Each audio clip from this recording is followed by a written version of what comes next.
새벽빛 묵상 요한복음 2장 1절에서 12절. 오늘 말씀은 예수님께서 가나의 혼인잔치에서 물로 포도주를 만드시는 첫 번째 표적 이야기입니다. 요한복음 1장에서는 다음날 그러면서 날짜를 세다가요. 오늘 3일째 되는 날 이후로는 며칠 후 그러고 세지 않습니다. 태초에 말씀이 계시니라 하고 창조를 생각나게 했었는데요. 마치 제자들을 부르시면서 첫 주간을 창조의 주간으로 만드신 것만 같습니다. 또 사흘째 되는 날은 이후에 예수님께서 부활하실 날을 바라보게도 합니다.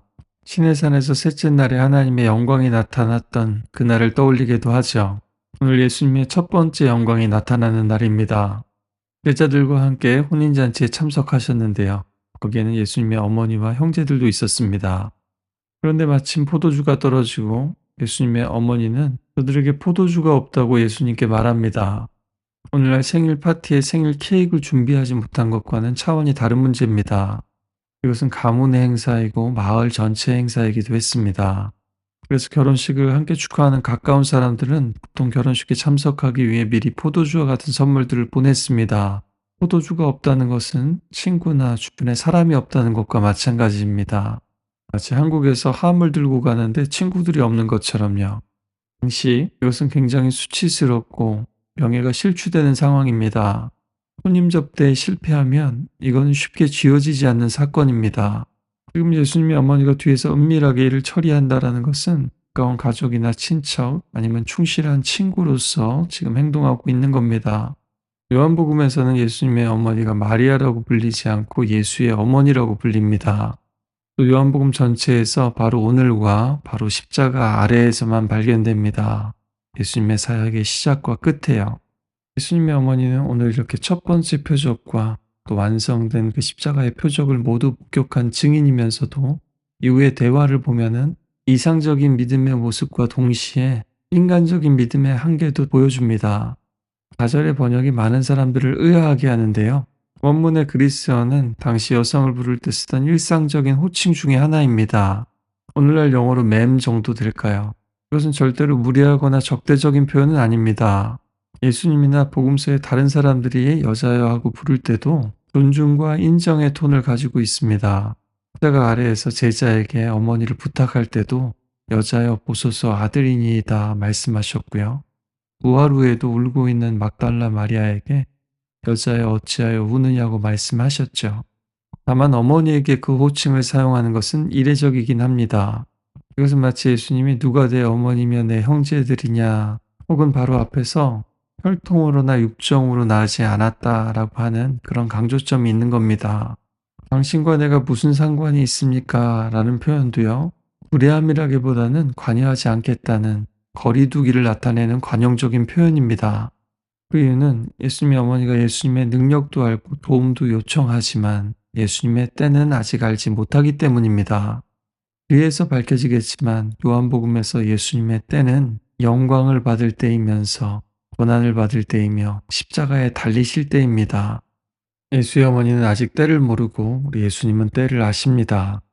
오늘 예수님은 처음에는 퉁명스럽게 말씀하시는 것 같지만 결국에는 요청을 들으시고 표적을 행하십니다. 요한복음에서는 이런 패턴이 이후에도 반복되는데요.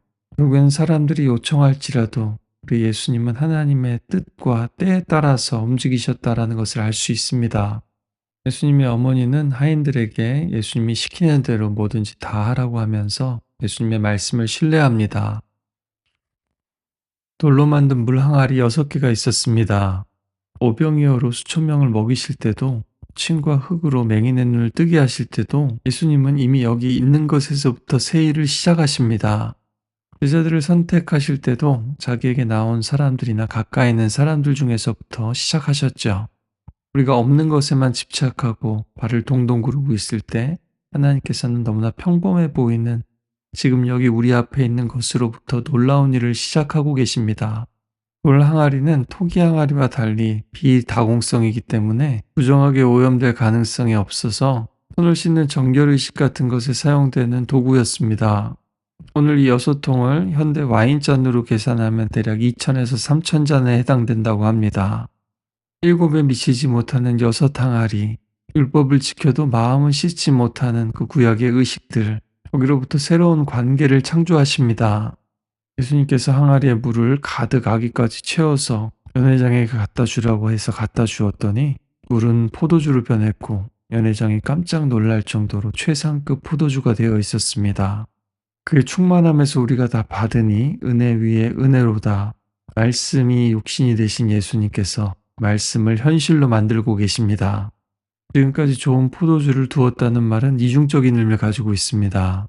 한편으로는 신랑의 환대를 칭찬하는 말이지만 한편으로는 연회장의 말을 듣고 있는 신랑이 아니라 우리 예수님이 진짜 신랑이시다라는 겁니다. 사람들이 생각지 못한 때에 나타난 최상급 포도주처럼 말입니다. 풍성한 포도주는 성경 전체에서 하나님의 축복과 하나님의 새 시대의 도래를 상징합니다. 11절의 첫 번째 표적이라는 것도요. 1, 2, 3, 4의 첫 번째가 아니라 태초에 할 때의 그 시작과 태동의 의미를 가지고 있습니다. 이제 예수님 안에서 예수님을 통해서 하나님의 새로운 구원, 새로운 시대가 열린 겁니다. 그 세상 사람들은 처음에 좋은 술을 내놓고 취하면 잘 모르니까 좀 덜 떨어진 포도주를 내놓곤 했는데 우리 예수님은 갈수록 좋은 것을 주시는 분이십니다. 모세는 율법을 주었지만 우리 예수님은 은혜와 진리를 주셨습니다.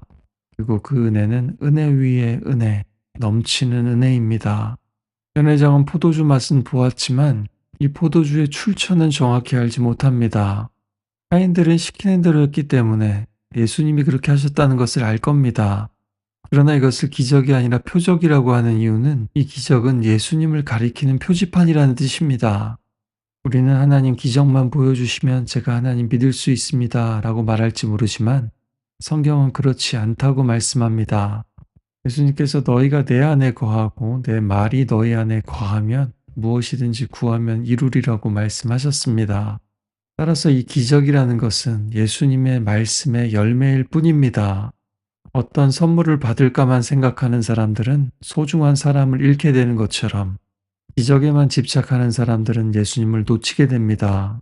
그러나 오늘 제자들은 이 표적을 통해서 예수님의 영광을 보고 예수님을 믿게 되었다고 합니다. 복음서를 보면 분명히 사람들은 기적에서 출발해서 진정한 믿음에 이를 수 있습니다. 하지만 잊지 말아야 될 것은 십자가를 깨닫지 못하는 기적은 결국에는 온전한 믿음으로 자라가지 못합니다. 오늘 말씀에는 많은 상징과 복선이 깔려 있습니다.